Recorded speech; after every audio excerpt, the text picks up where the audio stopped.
Oh man, I'm tired this time. I don't know why that What one was marathon? extra. That was like extra hard for me this week. I don't know why. Did you feel that way or am I tripping?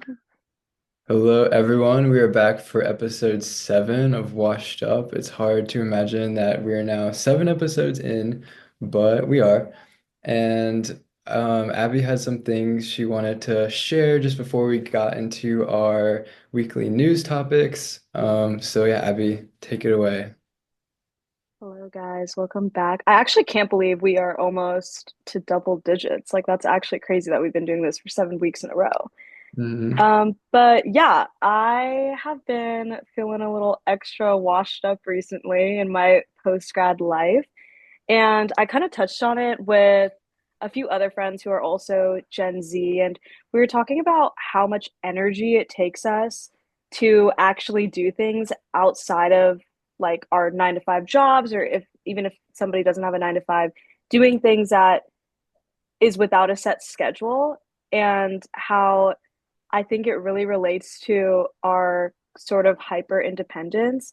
Like for me, I have to take so much energy, it seems like, to like hype myself up to go hang out with somebody or do something after work if I want some social interaction with people my age. And I was like, why do I feel this way? Because in college, it was just so easy and so fun for me to do whatever at any time, especially with people my age. And yeah, I got into a couple conversations with a few different people about this, and they also feel this way. And it's not that I don't like hanging out. Like in the moment, I actually really enjoy it. But I'm wondering why it feels like a burden sometimes to have to schedule things. Yeah, that's a good point.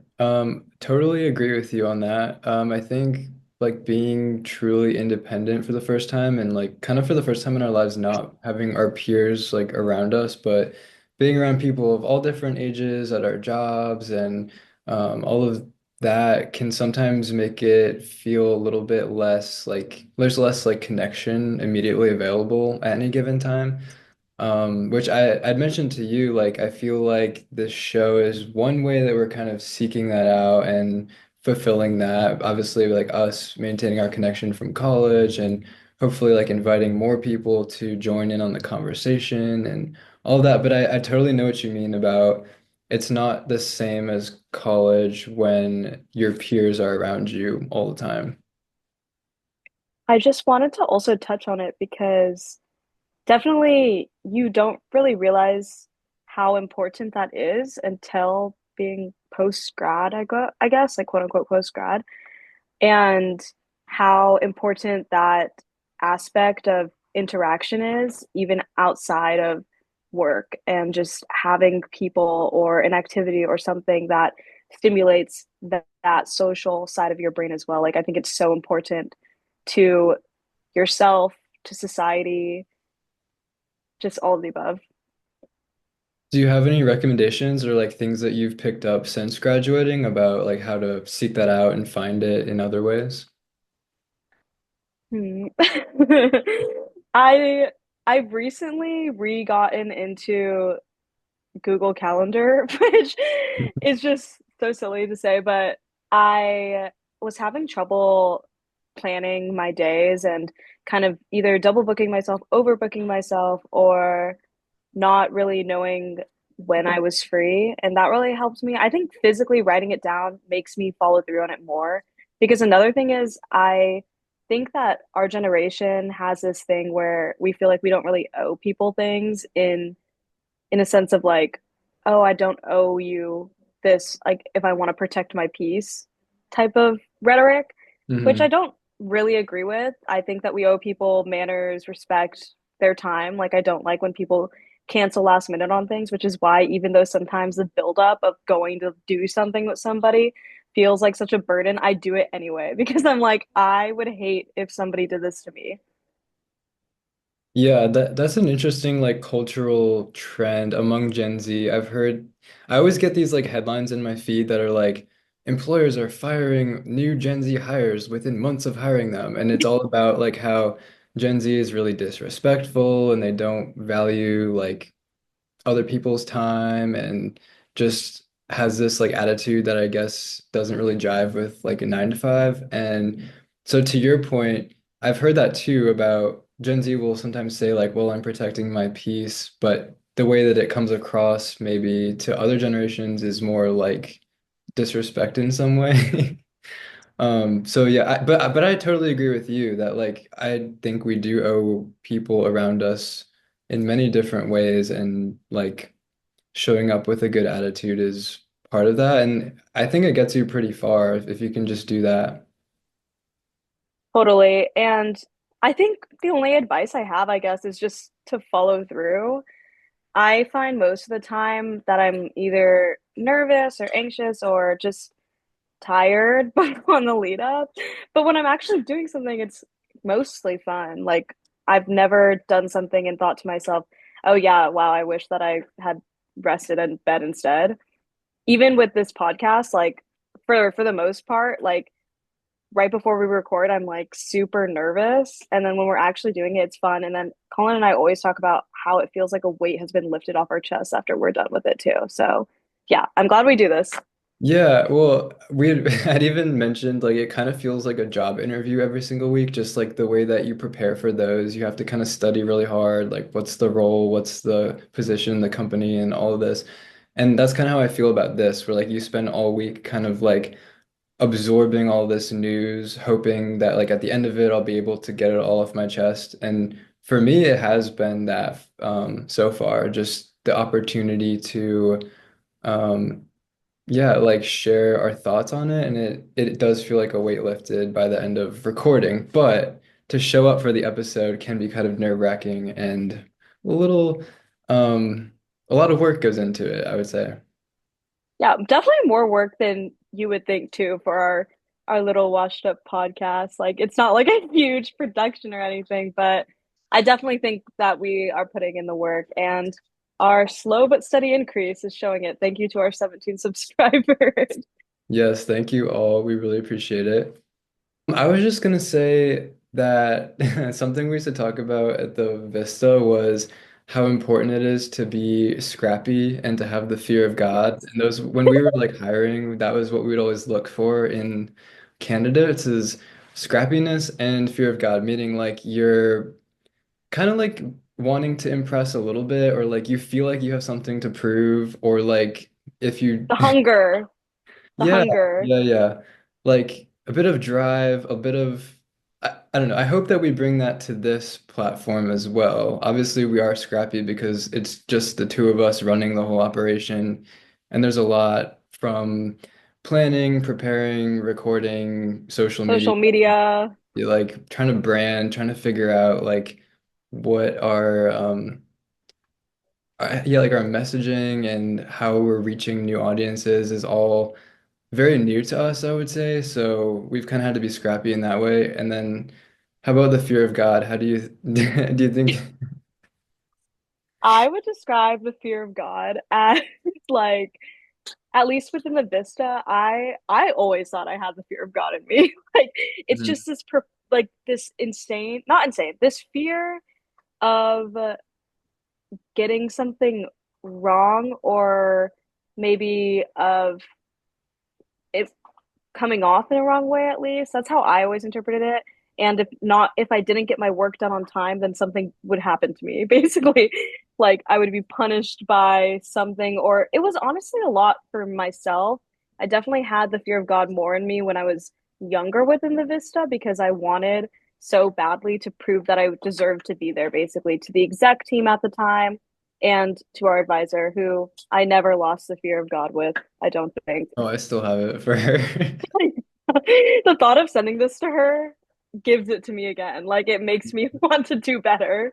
But I think that that's not like again, I think that's not a bad thing. I think that's actually a really healthy thing that like we want to deliver, we want to show up, we want to exceed Mhm. expectations and meet standards and or exceed standards. And when we were at the Vista, I would say like there was never all the pressure never really like hinged on one person, but there were Mhm. times where like if you didn't meet your deadline, it would have impact for people down the line, like people editing your work or even the publication of the paper that week. And so that kind of circles back to what you had mentioned at the beginning is like, what do you owe to other people? And I think that that's just part of like the respect for other people is, like doing doing what is expected of you so that other people don't have to like worry whether or not they can meet their own requirements, if that makes sense.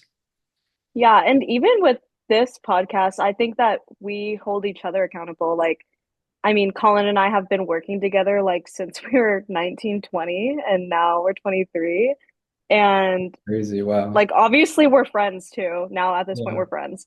But yeah, I feel like I know your working style so well, and I assume that you know mine too at this point. So I think it's easier to do something like this with somebody like who I've been working alongside for so many years. Yeah, and I hope like by this point, since we're literally just starting out and like figuring things out, we could also like anytime we're like, oh, I don't know if we're gonna do an episode this week, like that's perfectly on the table, you know? Like that's one of the Hmm. benefits of being independent is you have that flexibility and you're able to kind of call the shots in that way. And we don't really have any like advertisers or anything like that. So we could always do something like that if need be. Yeah, and I think that's what the fear of God is too. It's like um having it be so low stakes but still treating it as if it's high stakes. Like I think that we both do that I think so, yeah. And but I think that's gotten us like to in a where we in a are. good way. Yeah, in a good way, in a good way. That was not negative at all. Yeah, yeah. Okay. Anything else for our little intro here, or we want to get into the news topics? Yeah, let's get into the topics. Okay. So the Delta crash, I think I was gonna take on introducing, happened on Monday. There was a flight coming from Minneapolis into Toronto, and this plane was coming in really fast. I heard it was coming in about double the speed that you would want in the descent. There was clear conditions, but it was pretty windy, like 40 miles per hour wind. And with the speed of the pilot and then the windy conditions, the plane flipped over, I think, on impact and it caught on fire. And just like it's insane because everyone survived. There were 76 people on board. They all survived. About like 20 of them had to go to the hospital for injuries. But the footage that came out of it was incredible. And luckily, like people on the airport at the airport who were responsible for like preventing it from the whole plane from going up in flames did everything that they should and were able everyone was fine. So it's insane because we were just talking about this. We have been talking about like aviation issues for a couple of weeks now. And it was really just like startling to wake up to that, not wake up, but to see that headline on Monday after we just recorded on Sunday talking about all these other aviation issues that have been going on. I'll say this one seems to be less likely related to like the FAA because obviously this happened in Canada, not the US. And it seemed more likely due to the conditions and like pilot decision making. But what did you think about when you saw this headline? Definitely again, like anything to do with flights is so, I guess, hard for me to look at or intake. I mean, Colin and I have both talked about how we're both kind of anxious when it comes to that sort of stuff. And yeah, I mean, last episode we had just talked about like, is this a pattern or is it just happening more, or is the media just covering it more because of what's been happening recently? So, yeah, again, like, really glad that everyone survived. I actually did look up the footage and stuff this time and the photos, and yeah, it looked insane, actually insane. And I was listening to its coverage actually literally in the airport, and I had to turn it off because I was like, this does not seem like a good omen for me. Um, yeah. Because you had said you flew to San Diego or so, this weekend, and you're flying back tonight. Was there a difference in like tone and atmosphere at the airport or on the plane? Yes, I definitely thought that there was a difference. The flight attendants and the pilot on my flight, on Friday, it's currently Sunday. I flew from Vegas to San Diego and I'm in San Diego right now. I I did think that they were a lot more reassuring. Not that I ever thought pilots and flight attendants weren't reassuring, but I almost think that because of all the news and how much it's been talked about, and these plane crashes and accidents and sometimes deaths, like I think people have become more nervous, and I even saw it within the plane that I was on when the flight attendants were going over the usual safety and emergency procedures. I noticed a lot more people paying attention to it. For me, I'm usually like asleep by this time because I like to be asleep before I take off. I just don't like being awake when I take off. And this time around, I actually fully paid attention to it, took off my AirPods, like was literally like leaning like this, like in the aisle to see it. And I noticed like a lot more people doing that. And I think that was the biggest change that I saw and I experienced.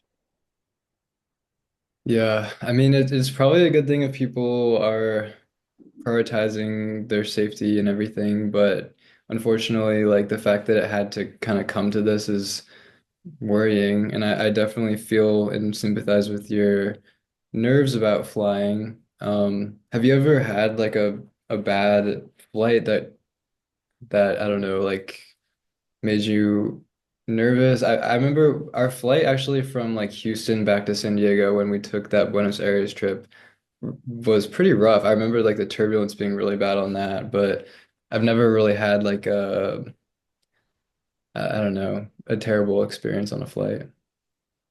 Yeah, sometimes I'll go on flights with a lot of turbulence. In Vegas, particularly during this season and a little bit of the winter time, usually the wind is super, super intense. And I think that contributes a little bit to the takeoff, or sometimes we have to circle around the tarmac for a little bit, which sometimes people will super complain about, but I'm like, I would much rather circle this tarmac for hours I get so nauseous. than ever take off. Yeah, I agree with that too. And ever take off when like something's not ready. You know what I'm saying? Like I always think about Right. that side. And yeah, I think I've only ever dealt with really bad turbulence. I did actually have this one flight where the turbulence was so bad and I like woke up and it was like a half dream, like half turbulent flight, and I literally dreamt that our plane crashed into the airport, and I woke up and I accidentally screamed. Like That's not screamed, but I horrible. like Oh, I that's, like yelped. I like yeah. yelped, and then the person next to me was like, "Oh my gosh, are you okay?" And I was like, "Oh my God, that was just a dream, thank God." And we landed and we were so fine. But that was my worst flight experience for sure. Yeah, I don't want to like go too into it because I know you're literally about to fly and I know that you'll be fine because plane travel is very safe and they always say, you know, like the car ride to the airport is more dangerous than the actual flight. But I'll just leave it and say I fully sympathize with you. I know you'll be fine. Just text when you land and Yeah, I'm going on a flight, the listeners. I'm going on the flight a flight in literally like 3-ish hours, 3.5, 4 hours. Yeah. And I get anxious, but I know everything's gonna be okay. I listen to the logic and I listen to the data, and everything will be okay. do you want to maybe go to our next topic then? I mean, I don't really have much else to add about it. I think we'll find out more about all these different crash incidents. Or I hope that if there is anything connecting them, that'll become obvious. But as of right now, it's still pretty unclear. But we can go to our next topic, which, as I said, was NATO, NATO, um, yes. and Ukraine, Russia. Do you want to start with that? Yeah, we can talk about yeah, we can talk about it. Um, for what I saw about what was happening with Ukraine, Russia, and the US, I saw a lot of headlines, particularly about Trump's comments when it came to Ukraine. Saw that he accused Zelensky of being a dictator, which is kind of silly to me. And was kind of more blaming Ukraine for the war. Um, and talking about which is it's just like funny because like it just seemed like a little bit of I think you had commented about projection. I totally agree with that. Um, and Yeah, what are you thinking about what's going on with headlines in the news? What have you seen? I was pretty floored by his comments yet again. We talked a couple weeks ago about his comments about Gaza and the Riviera of the Middle East, and on foreign policy, he really seems to have like no filter right now. And Hmm. I hope that he has some kind of a strategy behind all of his bombast and like, frankly, insanity because his comments, I think, are objectively wrong and a little crazy, to be honest. Like he said that essentially that Zelensky was a dictator because they hadn't had elections in Ukraine as scheduled during the war. And I thought that that was a bit of a projection from coming from someone who tried to essentially deny his loss in the 2020 election, that that was a little rich, I thought. And then also he had said that Ukraine started this war. I know what he's trying to say, but he's articulating it so badly that it actually is a problem. He's trying to say that Ukraine wanting to join up with NATO provoked Russia into feeling like they were needing to see. I'm trying to like my head is going in circles trying to justify his words when there's really no justification for it. It's just dumb. He's Yeah. trying to say that Ukraine provoked Russia to attack them because it wanted to join up with NATO. Now, I think multiple things can be true where I don't think Ukraine should join up with NATO. I think that would be an escalation in US involvement, and I'm not a fan of that. But that doesn't mean that Ukraine started the war. I mean, Russia is the aggressor. They invaded a sovereign country. Putin is a dictator. Zelensky is not a dictator. Um, so yeah, that's my thoughts about it. Yeah, and I'm thinking about, yeah, agree with everything you just said. It's really hard for me to dissect kind of the more inflammatory things that Trump says because it feels like I'm like defending it when I disagree with a lot of what he says. Very obviously, I think I'm sure that our viewers can tell that I'm not a fan of him by now. But I was also thinking about like in Europe and the different countries in Europe and how the threat of the war and stuff has remained more of um, like an international support for Ukraine is what I've been seeing, um, despite the way that Trump has talked about Ukraine and Zelensky. And what did you think about that, or have you seen anything like that?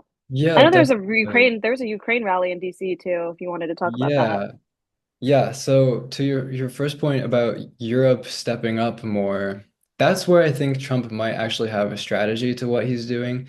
I think if Trump signals that he's going to leave Ukraine out to dry, basically, that might force the Europeans to get more involved and kind of step up. And I think that's what Trump actually wants, is he wants Europe to invest more like money and resources. And Trump also wants to get minerals out of Ukraine if he can get that.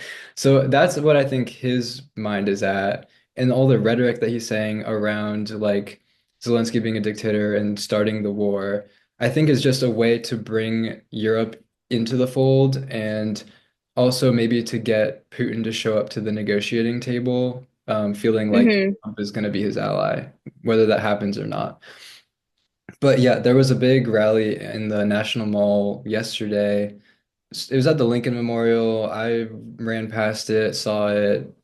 When I saw it, there was probably like 500 to 1,000 people. So it was a lot. Oh And wow, that's a lot of people. I didn't realize it was that big. it was pretty, yeah, it was pretty big. I would, I'm pretty bad at estimating just like sheer numbers of people, but Did that you was get my guess. photos or videos? Yeah, I have a few. I have a few. Okay. But it was like to mark the third anniversary of Russia invading Ukraine. Do you remember that when Yeah. it happened like 3 years ago? Oh, totally. I was also in our advisor's intro to media writing class at that time. But that semester we had to write some like reaction news pieces to it. And I think that was one of the first times that I had written about foreign news or like for global politics, like news in that. in that realm. I'd never done that before because I was just starting out in that field and in that realm. So I totally remember it like clear as day. And I remember having to look up all these things and terms because I again like had never really been into foreign politics, or I've never really been educated in that realm. So I do remember having to look up things like, oh, what well, the history of, I don't know, the politics in Ukraine. You know what I'm saying? Like just trying to Yeah, yeah. fully figure out the bigger picture. Yeah, I was in one of her classes when Israel was attacked by Hamas on October 7th. So that was kind of Oh like God. trial by fire. I'm sure you remember that whole period was intense, and like wanting to it's like wanting to give it as much coverage as much as we can while also acknowledging like we're just a college on the west coast of the United States who's like doesn't have like contacts internationally, and trying to get everyone's perspective in it that we can. And war is a hard thing to cover because there's so much happening, and um, it's just such a convoluted mess. But I remember when Russia first invaded Ukraine in 2022, like me and my roommates were all semi-convinced that like we were gonna have to like send US troops. So it was a big conversation, I think at the Vista, but then also like among my friends, like, are we gonna get drafted? Is this gonna escalate to the point where like all of Europe gets implicated and then the US, and is it gonna be World War III and like yada yada yada. Luckily, Didn't I feel like we are beyond that. Like that hasn't really yeah. been a fear of mine for several years now, and we're kind of on the off ramp, it seems like. Correct me if I'm wrong, but didn't you write an article about that too? Or was that our junior year or sophomore year? Um, I swear I remember you writing about that and interviewing your roommates at the I time of think it. someone else may have written it because I didn't write about Ukraine, but was following it really close. And we had written like an article about drafting or something, Okay. and like whether or not we thought I didn't write this again, but someone at the Vista wrote about if like women should be drafted. Don't know if that ever got published, but it's an interesting question. And that was something that was very much like top of mind 3 years ago. I feel lucky that like we might be at an end to the war, and I don't like all the rhetoric that's coming out of the Trump administration, but if it does bring people to the negotiating table and end the war, then you know, yeah. Yes, I agree with that. Like I mean, we've been talking about it for so long, and like we said, like 2022 is so like that was a long time ago. And I hope that with this end to the war, like in all negotiations, like people don't always get what they want, but I'm really hoping that it doesn't that Ukraine can still remain sovereign. Yeah, and just like wanting to emphasize that I think it's extremely unacceptable for Trump to kind of like victim blame Ukraine is how I want to put it, because Totally. like they're the ones who are aggressed against. They may have done some stuff like diplomatically that may like you could make the argument was a little bit provocative, but there's nothing about what Ukraine has done that warrants being invaded. In fact, I don't think there's anything that warrants a sovereign country invading another sovereign country. So I just wanna, 100% like have agree. like moral clarity about that because I do think it is a I'm troubled by Trump's lack of moral clarity, even if it is just all rhetoric.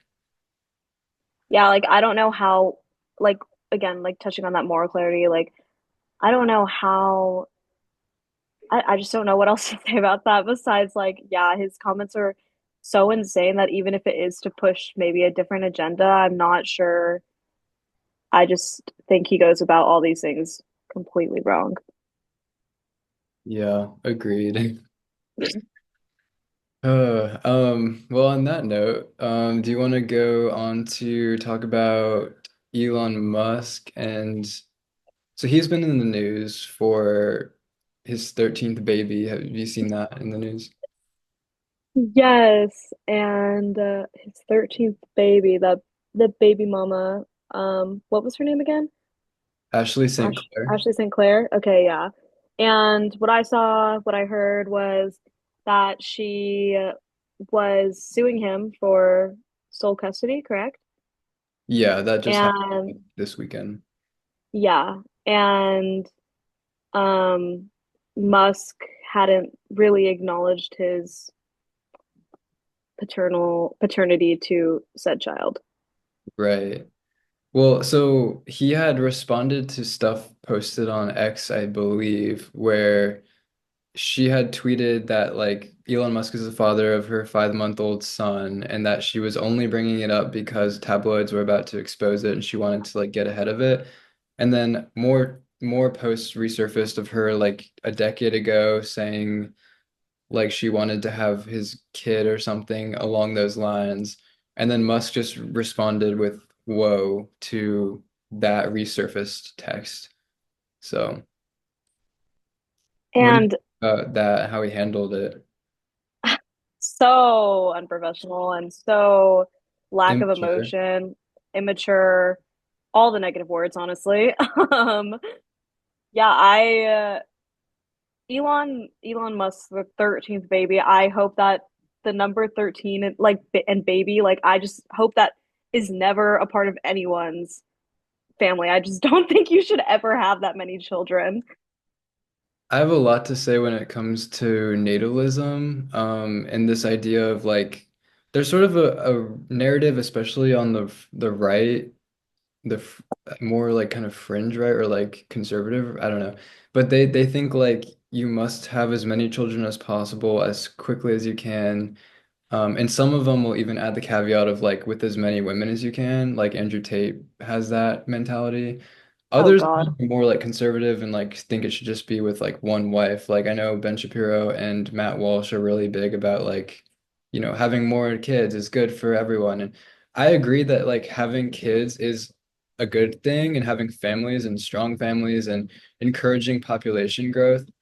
Because I don't agree with the narrative that like there's too many people on the earth. I think that that's really messed up, and um, it doesn't really bear out. And when you look at like the statistics of like resource abundance and all of this, so I think more people is net a good, but doesn't need to be concentrated in these like massive families of like 13 kids. I don't know. We talked a bit about this during the week. So what did you think about that? Yeah, so I'm thinking about Elon, and he's concerned mostly about shrinkage and population shrinkage within his circle. And especially when I think about like the richest families, like they tend to have less children. And I think that he is trying to populate like his circle and stuff like that, concerned with population decline.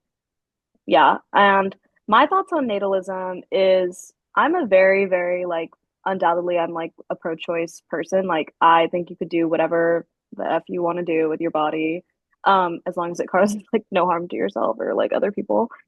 Um, but I was thinking to myself, like, am I a hypocrite for saying that I think natalism is so freaking weird?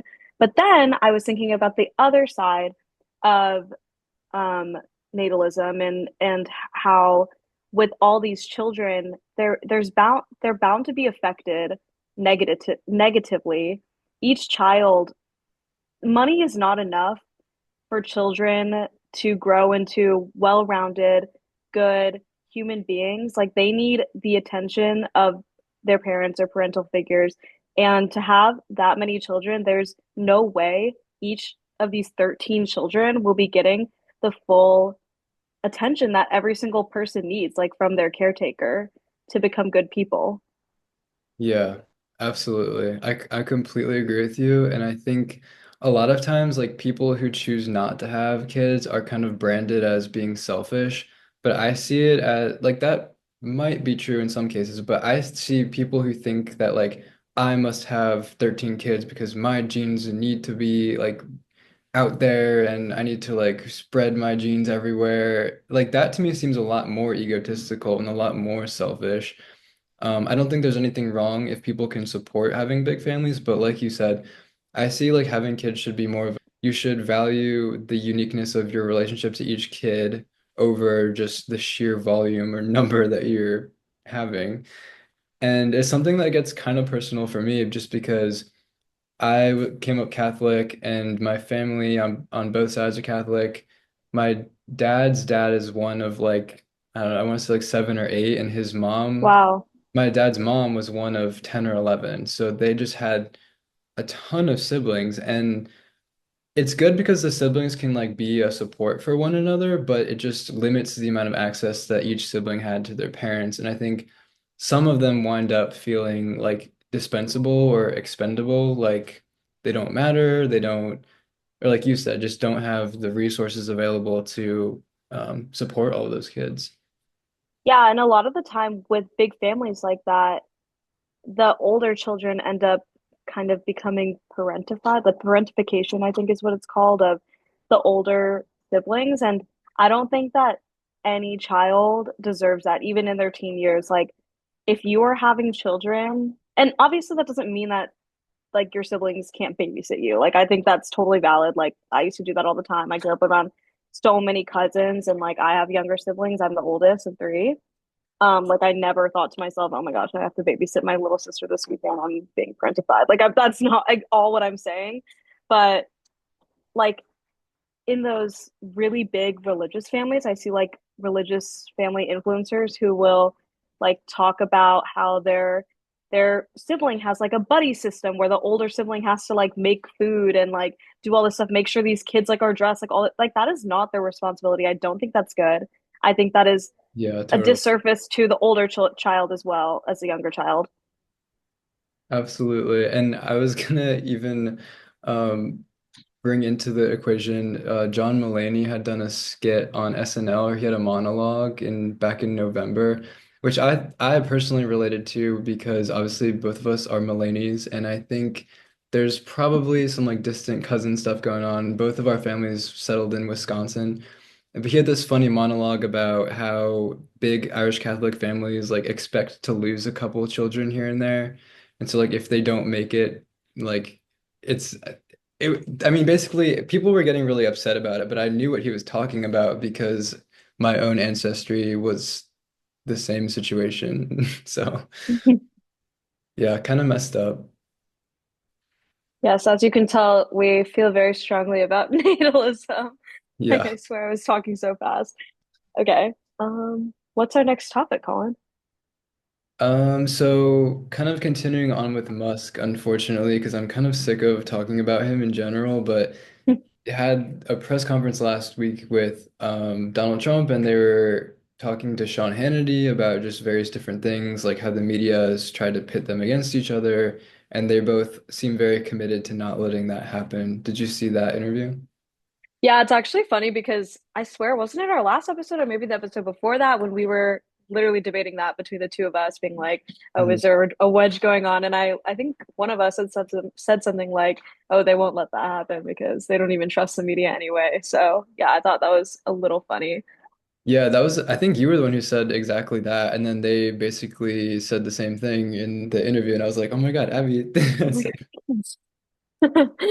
Yeah, I thought that the interview was definitely just a way to show like that again, like that united front. I don't like either of them. So I only saw clips of the interview slash Reddit about it because again, like I just don't like them. like Trump's polling numbers have slipped a little bit, is what I heard, but I think that he likes having Elon around to kind of take the arrows in terms of like the unpopularity of cutting all these programs. And so Trump has taken a hit as well, but I don't think he's taken nearly the same hit that he would have if Elon wasn't also absorbing some of that. Hmm. They are showing this united front, but have on some divisive issues, especially within the Republican Party, seem like they have differing views or opinions on that. I still think that there's a possibility that this all goes down in flames between the two of them, because doesn't that just kind of seem like the pattern with people who he brings into the administration? Maybe it will happen, but I can't imagine a news headline being like Elon Musk speaks out about Trump. Like I actually can't see that happening, but if it does, that would actually be so crazy to me. I do think that they have genuine respect for each other, so I'm not like questioning where they stand relative to each other right now, but I just know that there's this pattern of like as soon as someone turns on Trump, like he'll turn on them times 10. Like we saw that Like, obviously with like Mike Pence. He has yeah. various attorneys general, his cabinet members. Like, if you cross him, it's over for you. So it would be really dramatic and intense if these two ever did turn on each other, like the media kind of seems to want to happen. Personally, I hope they don't, but it wouldn't surprise me if something triggered that. Yeah, and they're both such big figures and very either loved or hated. I feel like there's not really people who feel mutually or neutrally about both of the figures. So I'd imagine that that would blow up tenfold. But one thing that they seem to both be in agreement on is they were talking about a Doge dividend. Did you hear anything about that? Yeah, what was it? What was it saying? What, like the redirection of the government savings and stuff? Yeah, like basically just the money that they're trimming from the budget, they would like send back to people, kind of like how they did under COVID, like sending a check to people in the mail. And yeah, I don't know. I think that that could potentially drive up inflation, but it would be really popular with like your average American, I think. Yeah, I could imagine that being a very entice or yeah, very good idea and to that a very good idea to the average American worker. Like I remember when we were talking about how the Democratic Party needed to rebrand itself towards the working class, and yeah, this seems like another one of another one of those in terms of the Republican Party being able to appeal to that part of the voters.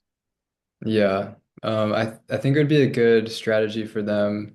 Um, and did you also, so I know we've been talking about different like agencies that Doge has been cutting. And obviously um, a couple of new ones coming up this week. I heard that the Department of Defense is going to be kind of on the cutting block this week. They've been talking about the Department of Education, now talking about privatizing the postal office. But in particular, was interested in your thoughts about the Consumer Financial Protection Bureau, because that's one that recently got shut down. Yeah, it I can't I was thinking about it from people's perspective of the people who work there, and I can't imagine like just getting an email one day being like, yeah, don't go to work today, and then later that week it being shut down. I looked up a lot of what they had done, and I think they had given back at least like what, $20 billion to consumers. Hmm. And I think the concern now with it being shut down is where will the checks and balances be on these banks? You know what I'm saying? Like these financial, um, yeah, all the finances in there. Like how will we know that that side is being regulated? Yeah, I mean, I think like this whole bureau was kind of set up. I think Elizabeth Warren was really involved in it, and it was set up with the intent of, in the aftermath of the 2008 financial crisis, like regulating these institutions a bit more so that with the intent of protecting consumers. And like you said, like they did return, or yeah, they returned like 20 billion to various different citizens and whatnot. If like finding fraud and rooting it out. And Marianne Williamson, who I've been has been kind of my go-to for the Democrat side of things, was talking about how getting rid of the CFPB is sort of a indicator of where the interests lie at the moment, and how they say that like all of these cuts by Doge are gonna come back to the American people, whether that be through dividend or just through like the economic side of things, like cutting excess is gonna, benefit everyone financially. But she's saying that specifically getting rid of CFPB was an indicator that they didn't really care about protecting consumers so much. It was more about deregulating so that the people like Musk, who are already really wealthy and like running companies that don't like regulation, that they'll be benefiting somehow from all of this. Yeah, I agree with that too. I think obviously I don't agree with the fact that the power of the purse should be toward the executive. Like I do not think that at all. Like I think that is biased and creates a lot of issues when it comes to money. Like what you were just saying, it's just benefiting the people who already have the that amount of wealth. And I think what the Republican argument was saying that it the this agency relies too much on the enforcement of regulations, which is like uncertain for the banks. But if it is benefiting the consumers, I don't I just don't agree with it. I don't agree with the cut, I don't think. So I see the argument of like if it's a redundant organization and the responsibility for regulating finances is going to be redesignated to another pre-existing organization and it's going to be like a merger, then that makes sense to me. But if it's just cutting out CFPB for the sake of cutting it out, then that raises the question of like, well, how are you going to protect consumers now? Yeah, and I almost think the conspiracy skeptical side of me is thinking to myself, like, is this just a cover up? If that's a right leaning argument, like, is this just a cover up to be able to cut this to benefit the people who are already wealthy and stuff like that? Like, you know what I'm saying? Yeah, yeah. And I have to say, so I actually walked past the building with CFPB used to be. It's like kind of close to where I work, and I have a favorite CVS I go to, and I used to walk past it. And I walked past the building on like Friday, and I swear to God, like the emblem that they had outside the building that used to just say like CFPB or whatever was gone. And I did like a double take. I was like, am I losing my mind? I swear there used to be like a sign here that was advertising it. I knew that this organization might be getting cut, but just the the speed at which they got rid of any trace of CFPB was really kind of startling, honestly. I thought I was like losing my mind. And like when you talk about like gaslighting, like what you see, you didn't see, what you think happened, didn't happen, like it's like it kind of felt like that where it literally made me do a double take.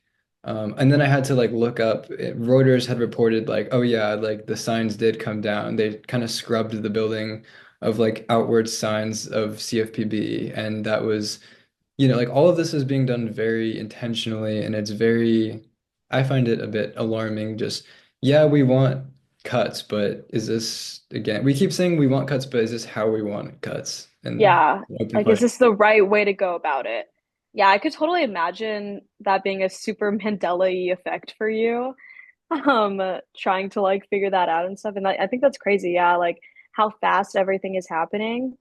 And I don't know, I just can't help but think about like these things are here for a reason. And even if these processes take longer or kind of come with more um like more yeah if the processes come with more steps and checks and I still think these checks and balances are important and I don't really know what I'm about cutting these things if it's helping or if it's benefiting the mass majority of consumers. Like I don't think that having steps to protect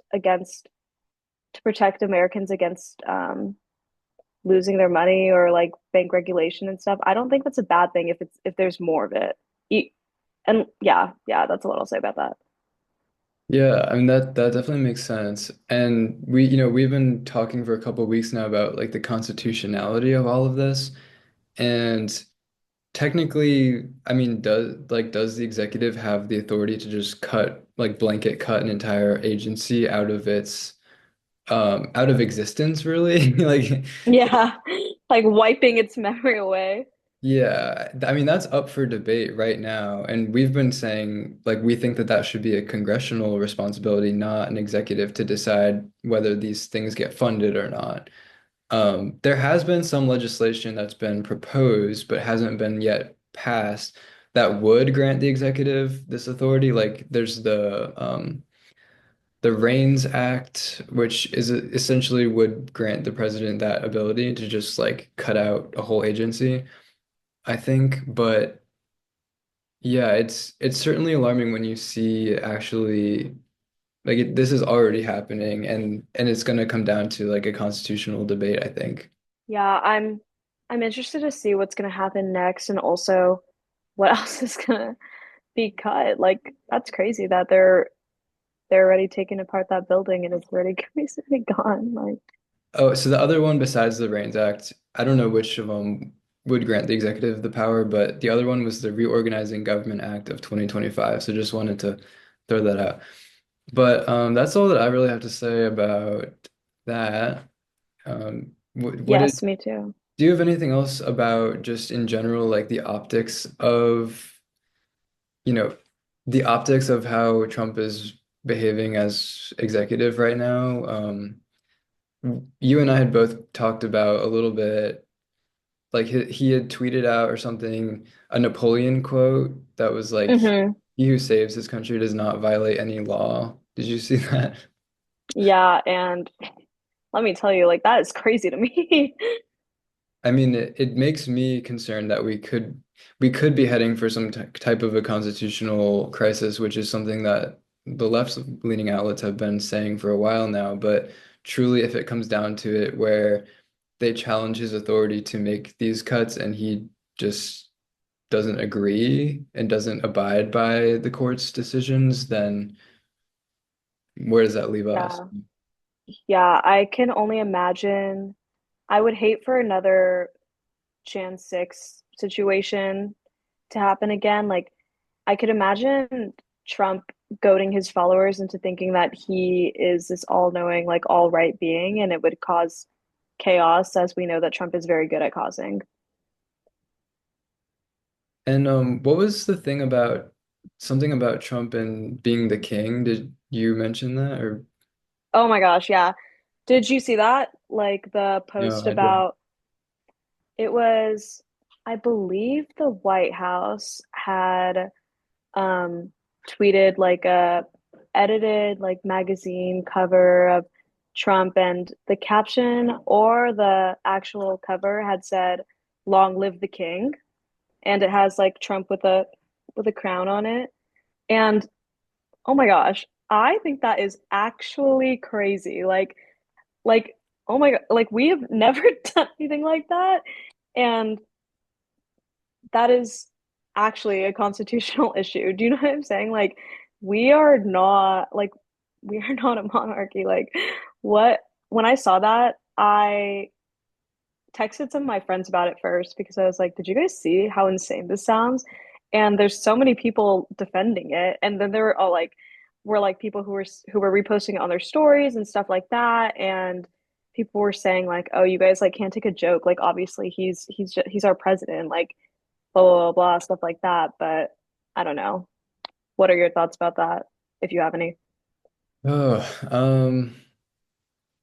it's hard. I think again, like the term constitutional crisis has been thrown around a lot in the past couple weeks, and I don't like making things like sound really dire, and I think that we should be really careful about.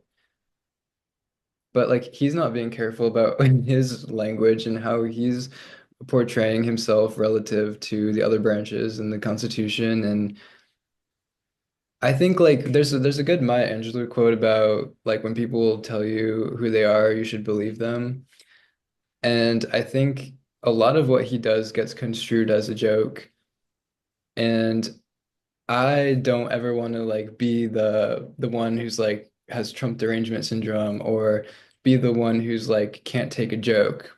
And that's sort of how they push their agenda is like, name calling or making the other party seem like they're the ones who, yeah, like has no sense of humor or is crazy or this or that.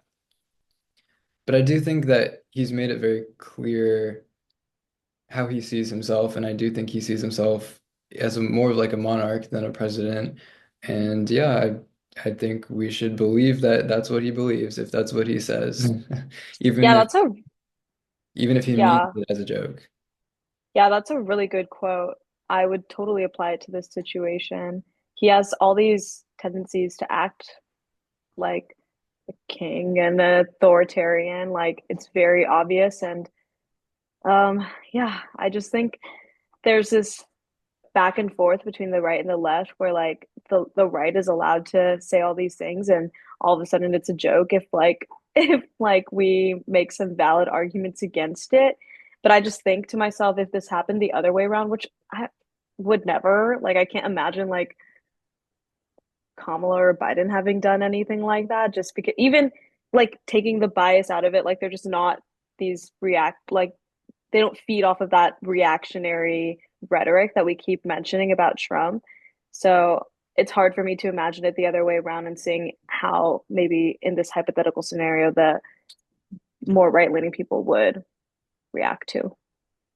Right. I mean, I would say both sides have in the past election cycle like played off of motifs and themes of Mm-hmm.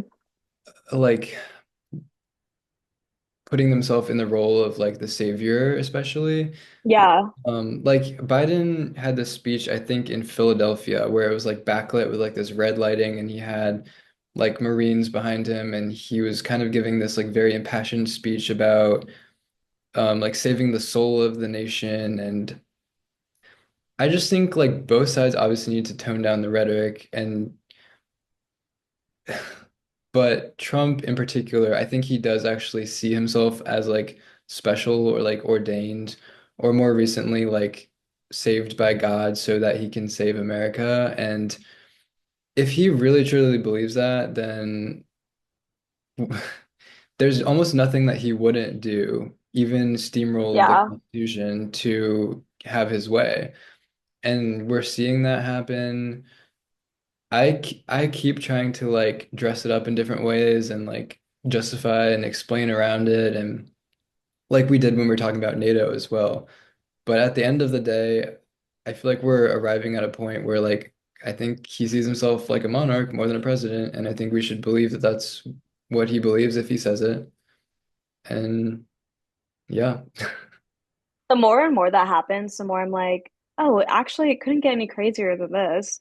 And he continues to surprise me, It's also like shock me, not surprise me. yeah, but also like the casual mention of oh he might like a third term. Oh, It's I like hate that. I hate it. that, yeah, it's like, where's that coming from? I don't know. I'm gonna leave that bridge to cross when we get there, but very unsettling to say the least. Yeah, I don't have anything else to really say about that. But yeah, I could maybe understand if it was solely maybe Trump on like his personal Instagram. I don't know, I don't understand that. But like the White House reposting stuff and I don't know. It's just crazy to me. I think the hard part about it is it kind of leaves us as like everyday citizens in a weird position where we're like, okay, what do we do? Like, there's not really much. It doesn't feel like there's a lot we can do except for wait for more election cycles to happen and then make our decisions at that point in time. But it's like, yeah, it feels weird. Yeah, I hate that it feels like a waiting game sometimes, but I mean, there's not really much else we can do besides wait and see what happens and um start conversations like these, like talk about it. Yeah. I do think like conversations help to kind of air it out a little bit, like as opposed to everyone just like feeling very uncertain and feeling like they're the only ones who take issue with or see what's happening as a problem, but like having the ability to converse openly, and that's why the First Amendment is so important, is it's like what protects us and allows us to like have conversations like this and put it in a public place where other people can listen and give their feedback and maybe they disagree and maybe they see us as like the epitome of Trump derangement syndrome and that's fine if they do. But I'm Like just it's all right. I'm glad for right now that we do have a First Amendment and yeah, I'll just say that. Me too. Glad for that. Glad for New York Times versus Sullivan. Glad for you guys. Anything else to add before we move on to what No, our okay. I'm good with going to our bonus topics. So, first one is a bit of a downer. We had more of the hostages from more of the Israeli hostages have been released. I think there was six over the course of Friday and Saturday. Some of them were dead and their bodies were being released back to Israel. In particular, there was Shiri Bibas and her sons, who were 4 years old and 9 months old, were part of the group that was returned this weekend. There was some controversy around it, where initially the body that they returned wasn't actually hers. And so Israel Hmm. was rightly, in my view, like very upset about this and demanding that they return her actual body, which they did within a day or so. And it was very tragic. This mother and her two sons kind of became the face of like the hostages because, they represent like the innocence that was under attack on October 7th and held hostage for almost 500 days and obviously tragically didn't survive. I think the husband and the father did survive, but now he has no family and is going to have to live with the horribleness of this for the rest of his life. And yeah, so a lot going on there, but they did Yeah. eventually return her body. And Hamas was saying that she and her sons had been killed by an Israeli airstrike, but there wasn't really forensic evidence to demonstrate that. And in return, Israel re was supposed to, or is like slated to release some like 620 Palestinian prisoners back to Palestine, back to Gaza. So the first phase of the ceasefire is now nearly complete. So this now is going to initiate the second phase of the ceasefire deal, which would involve a full Israeli withdrawal and the release of the remaining hostages in Gaza, about 30 of whom are believed to be alive, in exchange for more prisoners from Palestinian prisoners. So that's just an update, quick update on that. I don't really have any thoughts, but there's the facts on it.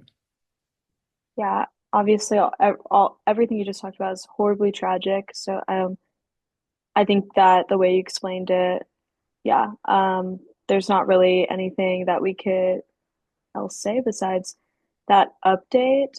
And my heart goes out to that man and also all the other victims and in this war.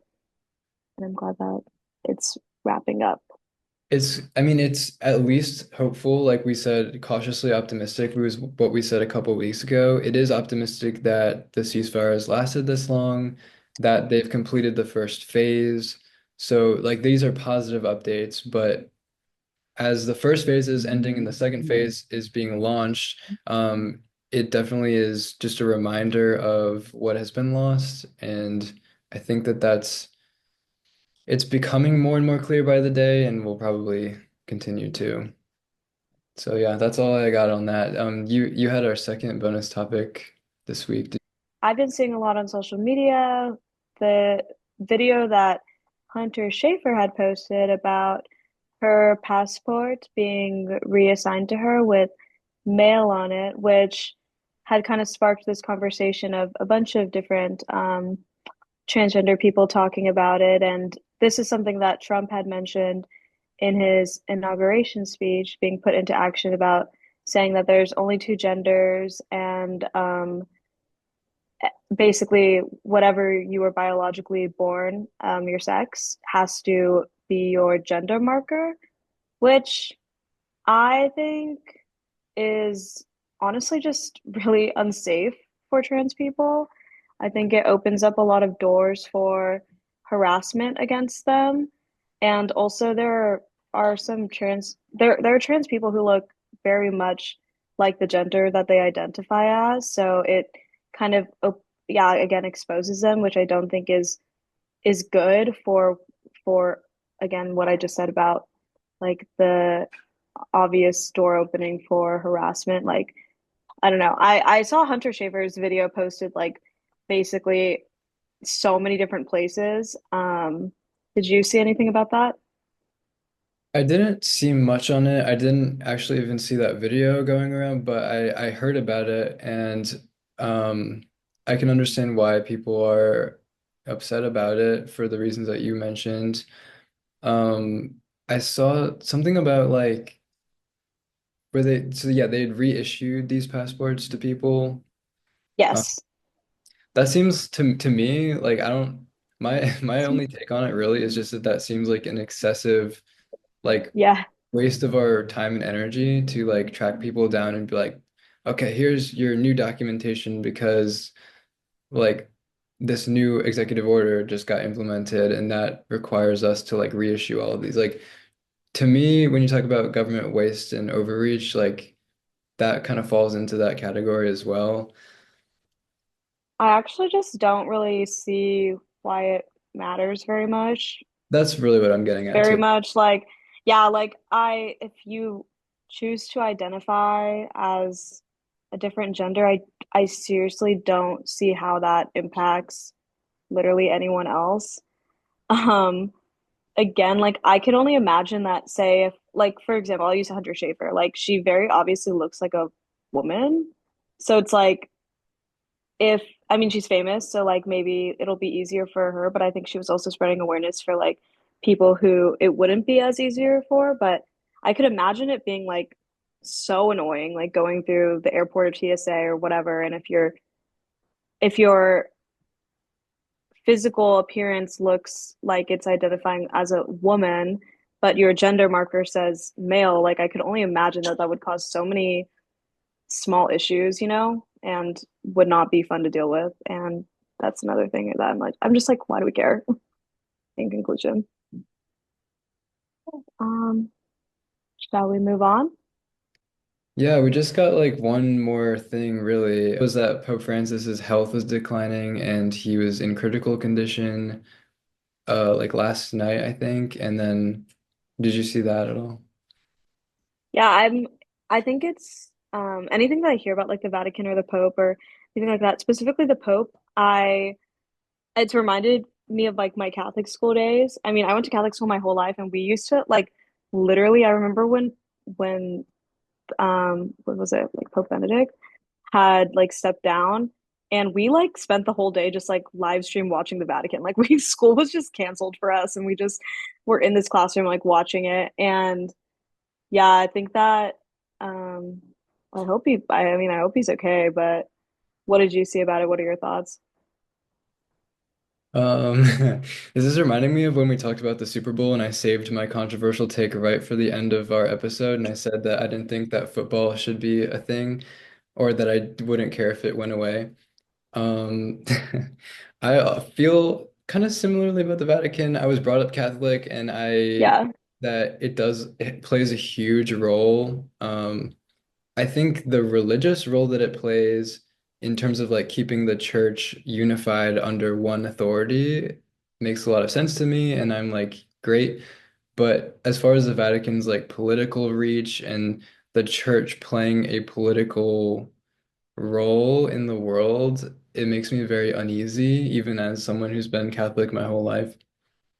And as far as like Pope Francis himself, I I'll just say the concerns that I have about that, he does not assuage. He makes those concerns for me greater, not less. And so obviously I like don't I wish him recovery, but I also am not his biggest proponent.